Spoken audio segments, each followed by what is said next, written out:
Bien, familia, pónganse cómodos, saquen lápiz, papel, anoten.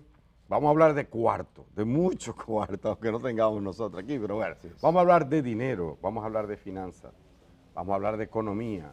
Nos acompaña, tal cual lo hemos adelantado ya, el doctor Antonio Siriaco Cruz. Él es el decano de la Facultad de Ciencias Económicas y Sociales de nuestra querida UAS, de la Universidad Autónoma de Santo Domingo. Buen día, doctor. Buen día, muchas gracias siempre por la invitación, muy tempranito.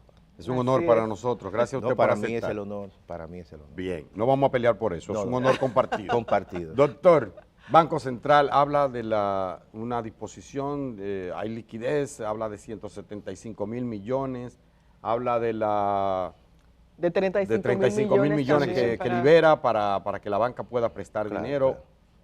¿Cómo se traduce eso? Bueno, Hágase de cuenta que estamos en el tercero del bachillerato. Ahí. Usted lo va a explicar. No, en cuarto de primaria. Esta decisión del banco, evidentemente, lo que va a incidir y acelerar todo el proceso de transmisión de la política monetaria. Ustedes saben que en los últimos meses el Banco Central ha venido como una reacción a lo que está ocurriendo en Estados Unidos, con la Reserva Federal de los Estados Unidos, disminuyendo su tasa de política monetaria, que es la tasa de referencia. Y la ha disminuido en 200 puntos básicos en los últimos años, en los últimos meses, de 8.5 a 6.25, 225 puntos básicos. Eso debería y debió de haber inducido a una reducción muy fuerte en las tasas de interés que los bancos, básicamente el sistema financiero, le cobra a aquellos que van a tomar préstamos o a aquellos, por ejemplo, que van a depositar sus ahorros. Pero o al que quiere invertir. O al que quiere invertir, pero básicamente la tasa activa, que es la tasa que te cobra el banco cuando tú vas a buscar un préstamo hipotecario o un préstamo de consumo. Esa tasa, en vez de disminuir, en los últimos meses habían aumentado. O sea, debió abaratarse el costo del dinero. Claro. Debió abaratarse, lo que hizo fue que subió. Lo que hizo fue que subió, incluso casi subió 200 puntos básicos, es decir, de un 13% hasta un 16, un 15 y algo. Entonces, ¿qué ha hecho el banco? Como un mecanismo, obviamente, de acelerar y revertir ese proceso, entonces ha intervenido de manera más directa, a través de dos instrumentos que generalmente lo utiliza. Es la liberalización de 35 mil millones del encaje legal. El encaje legal no es más que una reserva obligatoria que tienen los bancos comerciales por cada 100 pesos o por cada peso. Por ejemplo, si de repente el banco dice que el encaje legal debe ser un 10%, por cada 100 pesos que te entre al banco, tú tienes que depositar 10 en el banco central, porque cada banco comercial tiene una cuenta de reserva en el banco. Esa es la garantía de los cuartos de los ahorristas. Y esa es la garantía de los ahorristas. Entonces, precisamente de esos fondos, el banco le dice, mira, vamos a inducir, vamos a acelerar una reducción en las tasas de interés del mercado para que la gente que vaya a tomar prestado no diga, mira, las tasas no suben, son muy altas en la República Dominicana. Entonces, le dijo a los bancos, y evidentemente reúne a todo el sector financiero y lo libera de 35 mil millones, de los cuales el 40% de esos 35 mil millones van para financiar casas de bajo costo. Estamos hablando de casas que tienen alrededor de un valor de 5 millones y algo. Sí. Y el 60% obviamente para los fines de construcción, inversión inmobiliaria, ese tipo de cosas. Y ese dinero se va a prestar a un 10%, no más de un 10%. Una tasa máxima de un 10%. Entonces, y fija por 10 años. Entonces, ¿qué ocurre? Que también el banco 140 mil millones, dispuso de 140 mil millones en términos de redención al vencimiento de dos instrumentos que también el banco utiliza mucho como una parte de la política monetaria, que son las letras del Banco Central y las notas del Banco Central. Son instrumentos que por la diferencia es sencillamente por el vencimiento. Uno es de 9 de 1 mes a 9 meses, la otra es quizá 1 año. Y esos instrumentos, ¿qué hace el banco? Que cuando quiere intervenir básicamente y utilizarlo como una política monetaria expansiva o restrictiva, se lo coloca, se lo vende a los sectores institucionales que son los bancos comerciales. Y ellos entonces compran esos instrumentos y cuando ellos lo compran, evidentemente le están dando peso al banco y el banco lo que está es retirando peso como en el caso si fuese una política restrictiva monetaria, pero ahora es al revés. Como como el banco quiere abaratar el costo del dinero y esos bancos comerciales tienen esos instrumentos, el banco le dice, dame esos instrumentos a vencimiento, yo te doy el dinero, el valor, y luego entonces cuando se venzan, yo te devuelvo esos documentos y tú me das el dinero. Algo así explica el editorial del periódico El Día Claro, hoy, claro. en esa misma En esa tesitura, Y lo que está haciendo el banco es sencillamente que le está dando más recursos a la banca. a la banca. Por eso es que menciona el banco en el comunicado sobre la liquidez. La liquidez. Que busca que haya liquidez. Aumentar la liquidez. Cuando aumenta la liquidez en el mercado financiero, hay más dinero en circulación. La gente dice, Hay más, como peso. dicen, hay más peso. Y la banca tiene más posibilidades, obviamente, por un tema de oferta y demanda, de disminuir su tasa de interés. Y de eso se trata con esta medida. Y esa es una medida correcta. Es una medida que generalmente los bancos centrales la utilizan. Tú sabes que el mercado financiero en la República Dominicana es un mercado que se puede decir que es muy competitivo, está concentrado. Sí. Y en ese sentido el Banco Central tiene que intervenir o para acelerar los procesos que se dan de transmisión de la política monetaria, si está buscando que las tasas de interés disminuyan, o al revés. Cuando se trata de situaciones que se dan, hay inflación y el Banco Central quiere recoge dinero y el banco inmediatamente interviene para acelerar esos procesos. Y eso es lo que se ha generado en esta ocasión con la colocación de 175.000 millones de pesos precisamente para que la liquidez mejore, para que las tasas de interés básicamente bajen y obviamente para que la gente pueda tener recursos, ¿verdad?, para comprar una vivienda o para, en este caso, hacer cualquier tipo de construcción o inversión. O sea que, sí, entonces, Ciriaco, con lo que usted menciona de lo de las tasas de interés, aparte de los 35.000 millones que el banco liberará y demás que irían destinados a el sector de construcción y a las viviendas de bajo costo, ¿cierto? Claro. Entonces, aparte de eso, si yo tengo un préstamo que no tenga que ver con casas de... Con construcción. Ajá. Si yo tengo, o si tengo un préstamo normal, personal, un préstamo personal en determinado banco, ¿eso tendría algún efecto en mi préstamo por lo que usted mencionaba de lo de la liquidez y las tasas de interés? Bueno, sí tiene un efecto colateral, pero evidentemente esos recursos que están liberados están muy destinados para el sector de la construcción. Ah, ok. Entonces, claro, por eso te digo que de manera directa eso va a tener un impacto en el sector de la construcción y en otros sectores, pero en la medida que la banca tiene más recursos, en esa medida también induce a otro tipo de, vamos a decir, de préstamo que tú tengas, la banca te lo puede disminuir. Como que le tocaría más o menos. Claro, porque tiene más recursos. Hay un reflejo. Claro, evidentemente, es el mercado ahora mismo que está supliendo una demanda importante, porque la demanda hipotecaria, la demanda para construcción, siempre es importante. El sector de la construcción es un sector que tiene un gran encadenamiento en la economía dominicana. Eso le iba a Cuando tú preguntar, colocas ¿cuánto? Esos recursos claramente y tú le das más liquidez al sector, existen más posibilidades para que en otros renglones también pueda haber el comercio, un efecto dominó. Un efecto correcto. dominó, sí. Y también están los chelitos en la calle, No, ¿verdad?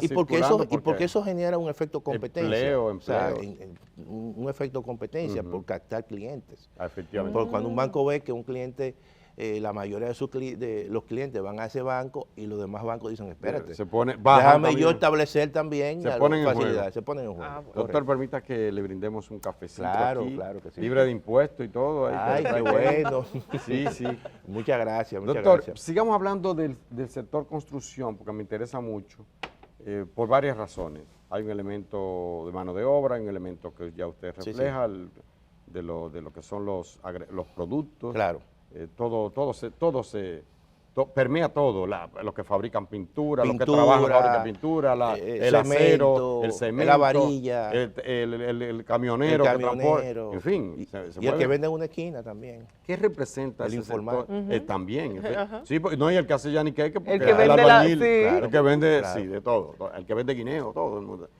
¿Qué representa el sector construcción para la economía? ¿Cuánto? No, el sector construcción, tomando en consideración los elementos de encadenamiento, debe estar representando realmente entre un 8 y un 9%. en la 8 y economía, 9%. que es algo importante, ¿no? Claro. Porque hay que ver también al sector, no solamente en sus efectos directos, sino también en sus efectos indirectos. Como tú has mencionado, cuando crece la construcción, también te crece el comercio, te crece la manufactura y otros sectores, básicamente industria que están en esos sectores que te he mencionado. Por lo tanto, en los últimos años ha sido uno de los sectores básicamente que ha liderado el crecimiento conjuntamente con el turismo, y eso es La importante, remesa. la remesa, pero básicamente como sectores económicos han tenido un impacto importante. Sí. ¿Y qué impacto podría tener? Le estoy ligando una cosa con la otra, le pido disculpas. No. La escasez de mano de obra en ese sector, ¿qué efecto podría tener? Le paso eso porque hay ahora mismo una disposición del presidente o una Claro. voluntad, dice, de mecanizar, de dominicanizar, Sí. que conllevaría también la mecanización de todo eso. Mira, ¿Eso es posible así, nosotros como decirlo? Nosotros hemos hecho estudios profundos, tanto para el sector de la construcción como para el sector de la agricultura, sobre la demanda Ujú. de mano de obra extranjera. Y mira qué ocurre en el sector de la construcción. Nosotros hicimos eso nos llevó a hacer una especie de focus group Ujú. en ese momento con los directivos de ACOPROVI. Así. Y un elemento importante por el cual no se cumple el 80-20 ¿Por qué? es por el hecho de que, por ejemplo, el dominicano, con el mismo perfil que puede tener un ciudadano extranjero para trabajar en la construcción, cuando va, entonces ese mismo dominicano tiene una serie de subsidios como el bono luz, supérate, el bono gas. Entonces él no, dice, pero ¿y quién va a a mí, ponerse a pasar trabajo? yo con subsidio no voy a pasar trabajo. No. Y se dedica entonces al motoconcho. Ujú. Y se dedica a Y actividades busca la terciarias. tarjetita. Y de busca la tarjeta, supérate. claro. Entonces, y eso es algo que es una realidad, y te lo dicen los constructores. Se le hace difícil encontrar en la etapa gris, que es la etapa que ellos básicamente se requiere mucha mano de obra cuando tú tienes que Eso para hacer la mezcla, mezcla, poner la obra cemento, bruta. subir poner el arriba. blog, todo eso se le hace difícil, hacer un hoyo, se le hace Ah. difícil encontrar un dominicano con ese mismo perfil que pueda trabajar ahí con bajo nivel de educación, pero ese dominicano tiene Se los pone motoconcho subsidios y gana 2,000 pesos y por gana día alrededor de... y sin ningún tipo de lucha. Ah, Entonces, esa es O la con menos realidad. lucha, porque- O con menos lucha. Entonces, esa es la realidad. Y yo creo que muchas ¿Qué veces cosa? el gran problema que tiene la economía dominicana, que demanda una gran mano de obra extranjera en sectores importantes, es el hecho de que ahí se ha producido un efecto, más que sustitución, un efecto reemplazo, porque el dominicano vis a vis no quiere trabajar en esos sectores. Algunos lo ven como hasta al menos. Claro, yo cojo lucha y es ahí, parte desde que inclusive Pero de lo la hacen en otro característica país. del modelo económico dominicano, que el modelo económico dominicano, aún todavía, en determinados tipos de sectores, demanda mano de obra muy barata, y entonces evidentemente en la República Dominicana ha habido y eso hay que decirlo, cierto nivel de ensanchamiento. ¿Tú dices que es una especie de empleo chatarra? No, de bajo nivel de salario, vamos a decir, con respecto al No hay promedio. seguridad social. No hay seguridad social, nada. no tiene las condiciones básicamente que debería dársele a un trabajador vis a vis. Y el haitiano Entonces, por situaciones que hay, por las asimetrías que hay entre ambos países, cuando un ciudadano viene de Haití, lo que viene es a trabajar y a buscársela. Y no importa realmente. Y lo que quiere es básicamente resolver un problema que ha dejado en su país.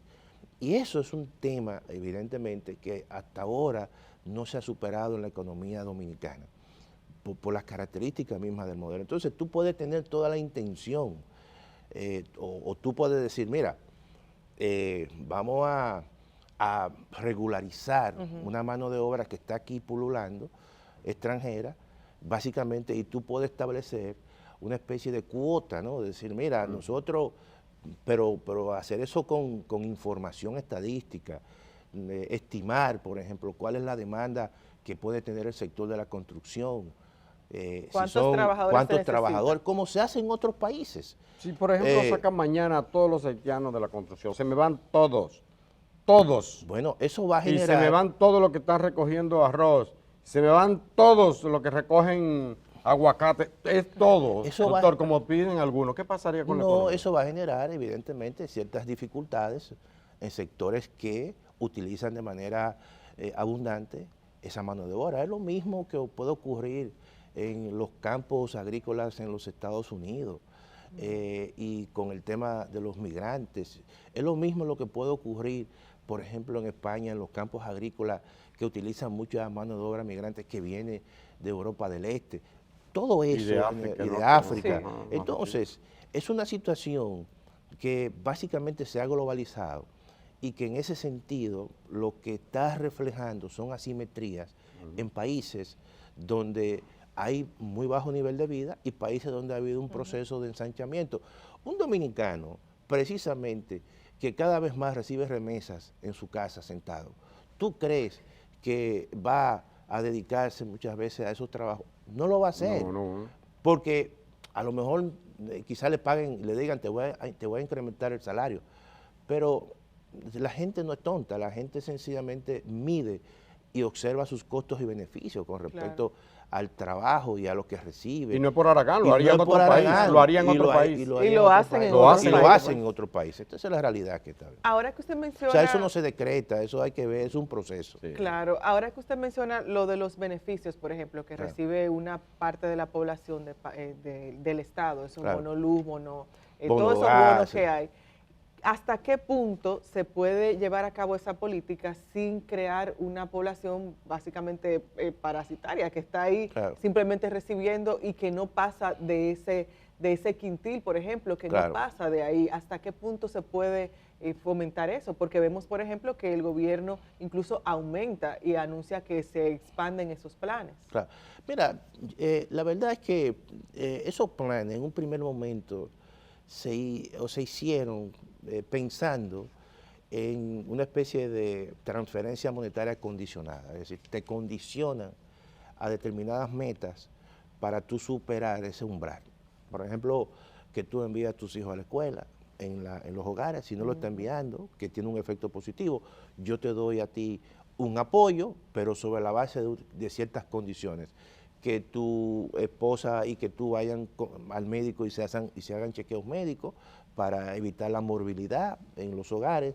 Todo eso se diseñó de esa manera, pero evidentemente que los temas muchas veces y la coyuntura política no han superado, vamos a decir, y han ido más allá de esos condicionamientos, porque ya en algunos casos muchos de estos programas, básicamente, y de estos apoyos, no forman parte ni se hacen sobre la base de esos criterios, sino con criterios mucho más políticos. Y yo creo que eso es un elemento que hay que mejorar y hay que reorientar los programas políticos, los programas de pobreza, de combate a la pobreza, y solamente enfocarlo a aquellos que en un momento determinado lo necesitan, y que a su vez también exista un mecanismo de que lo condicione a superar determinadas metas, y cuando ya la superan, claramente se les retira el apoyo.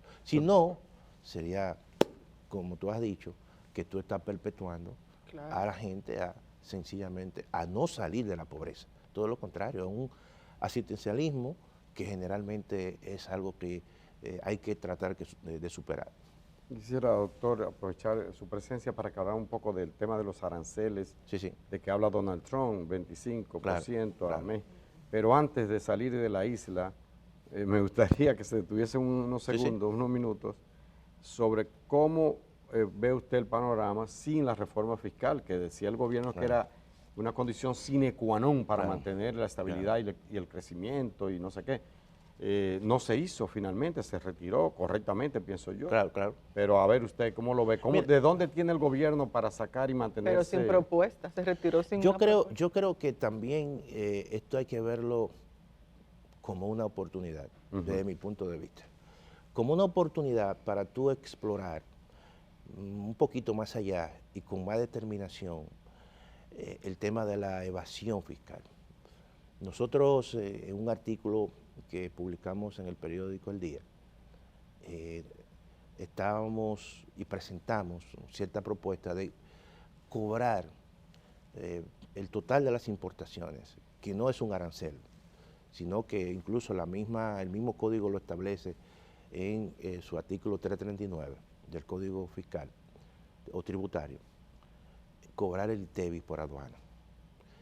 Y eso una vez se estuvo haciendo en el año 2007, y precisamente con la idea de minimizar los efectos evasivos que se incurre en el ITEVIS como uno de los, o quizás el impuesto más importante que tiene el sistema tributario en la República Dominicana. Y que tiene una evasión de un 47%. Entonces, y nosotros hicimos el siguiente ejercicio. Mira, en el año 2023, el total de importaciones en la República Dominicana fue alrededor de 1.7 billones de pesos. Y, claro, hay productos que están exentos, ¿verdad?, por diferentes sectores. Si tú le des cuenta a esos productos exentos, ese monto para ser imponible como base y aplicar el 18%, te quedaría en alrededor de 1.5.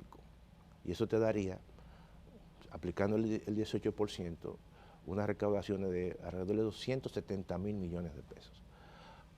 Cuando tú comparas las recaudaciones del ITEVIS por aduana, en el 2023 fue de 148.000, y la que se hizo por impuestos internos fue de 185.000. Es decir, que solamente cobrando por aduana tú puedes recaudar de forma individual mucho más. Y es más sencillo. Y es más simple el proceso. Entonces, esos son mecanismos sin incrementar tasas, sencillamente cambiando un mecanismo de cobro.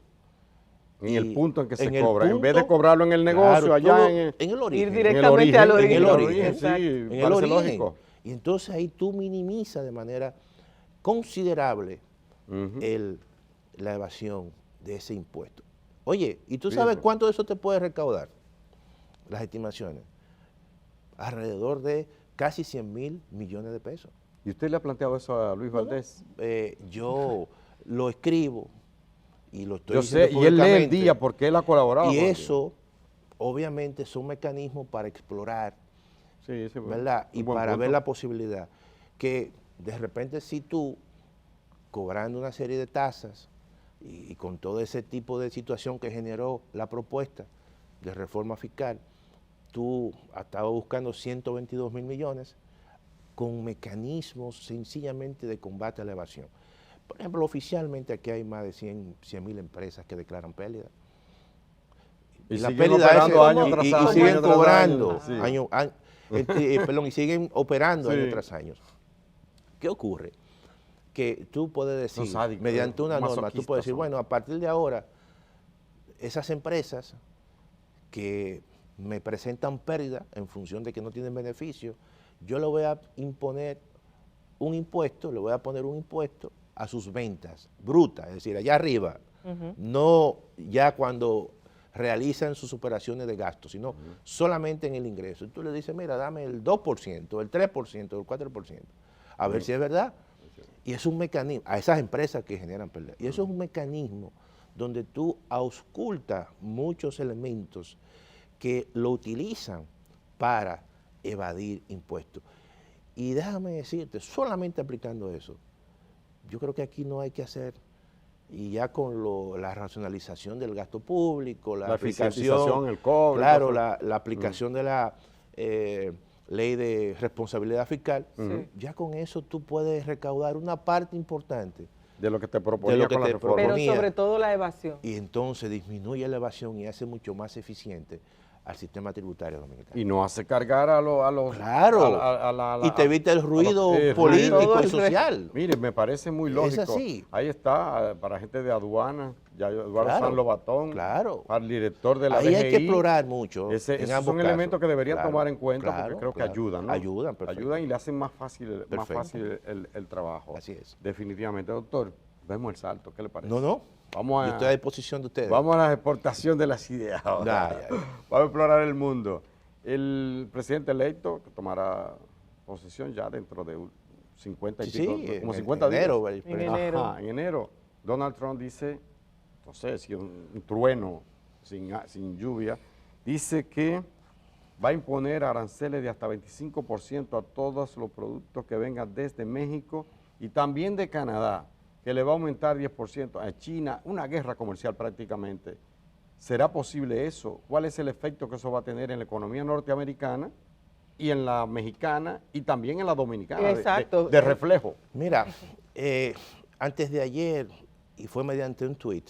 Ah, pero Claudia respondió. Y respondió. Wow. Donald Trump dice que para evitar la entrada de criminales, de narcotraficantes por la frontera, le va a imponer un arancel adicional a las exportaciones a las importaciones, de México de un 25% y a la de Canadá igual.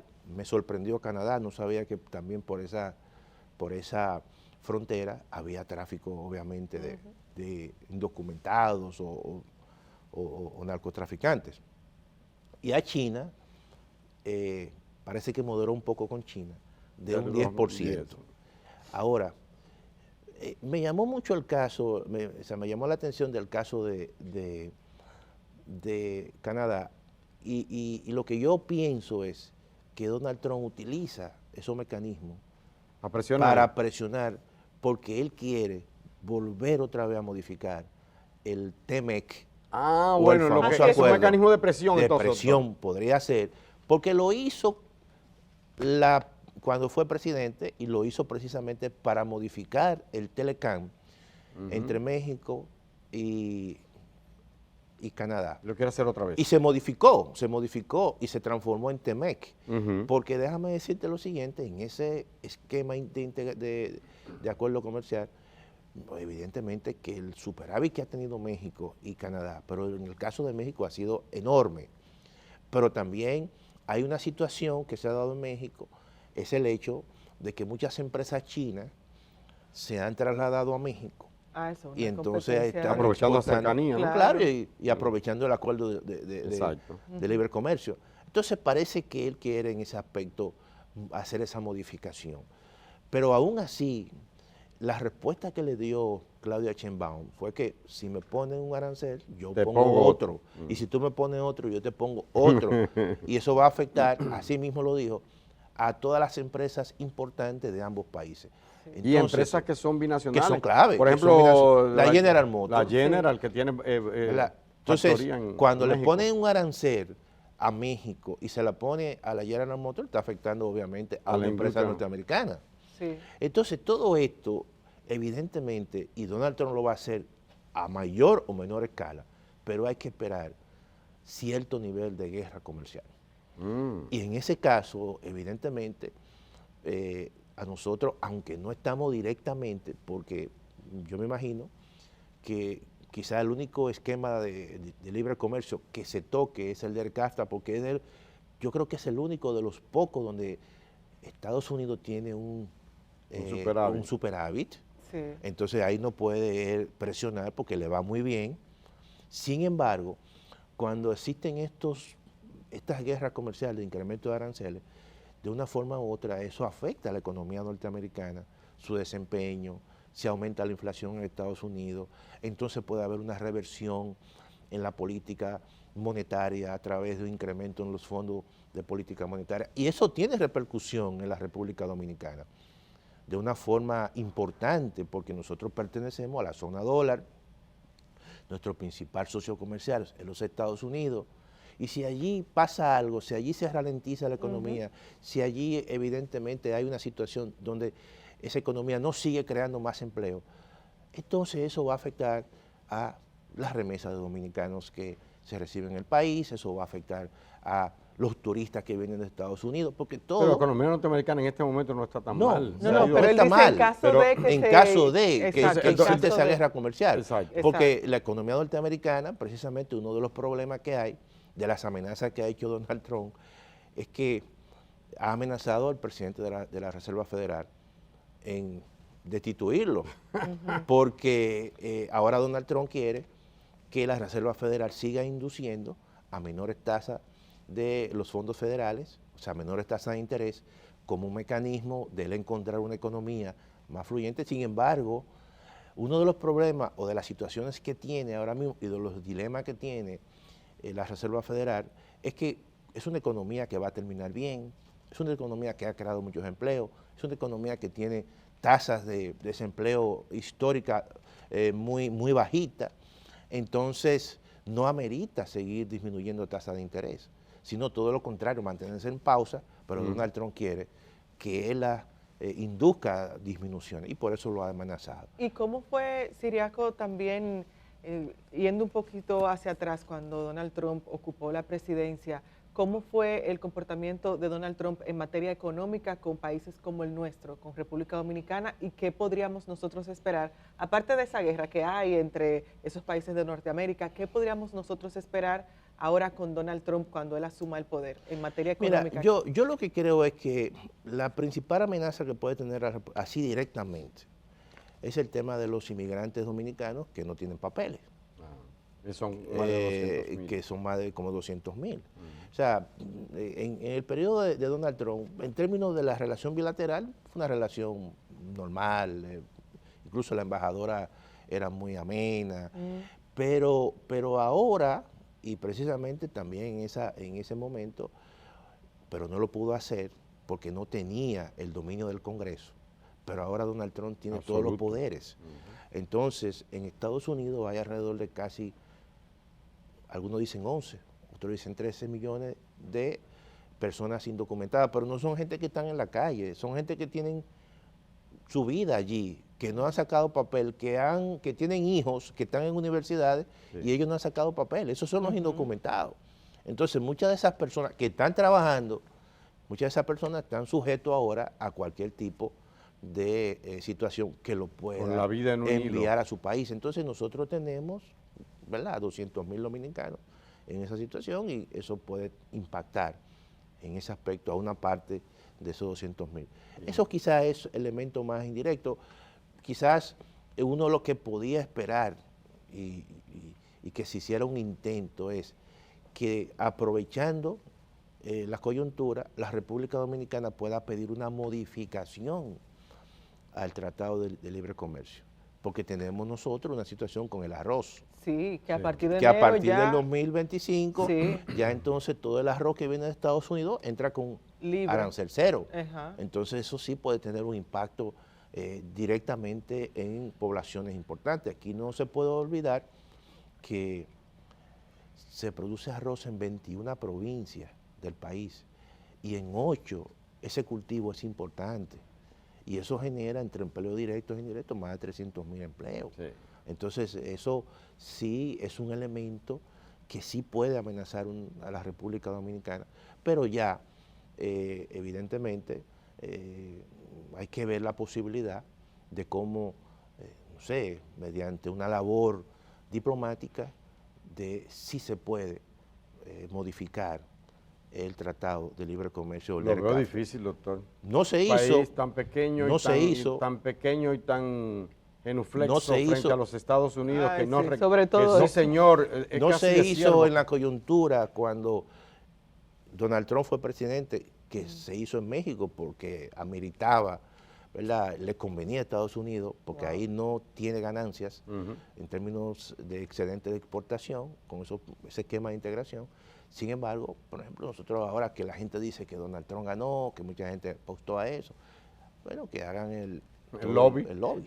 Bueno, para vamos esa a ver, ojalá que se haga bloque, que se haga porque como Claro. bloque hay más posibilidades Claro, claro. de discutir. Estamos hablando de 30 millones Claro. entre Guatemala. Es un bloque muy diverso porque, Es diverso, por ejemplo, pero- Centroamérica no es una gran productora de arroz. Exacto. no le Ellos afectaría. consumen más el maíz, nosotros somos más arroceros, entonces ahí como que eso no ha permitido esa convergencia para Colectiva. actuar al unísono como Bueno. un bloque importante. Y como ustedes ven, estamos hablando de este tema porque eso afectaría a miles de dominicanos, Así afectaría a la economía directamente, Claro. dependiendo qué medidas se tomen. Claro. Porque hay gente que cree que lo que se habla para allá, que eso no tiene nada que ver. Sí, allá Sí. hay muchos hermanos de Claro, nosotros, claro. esos que pasan frío y nos mandan aquí $50, $100, una remesa a un hermano, un Claro, amigo, un primo, al papá, a la mamá.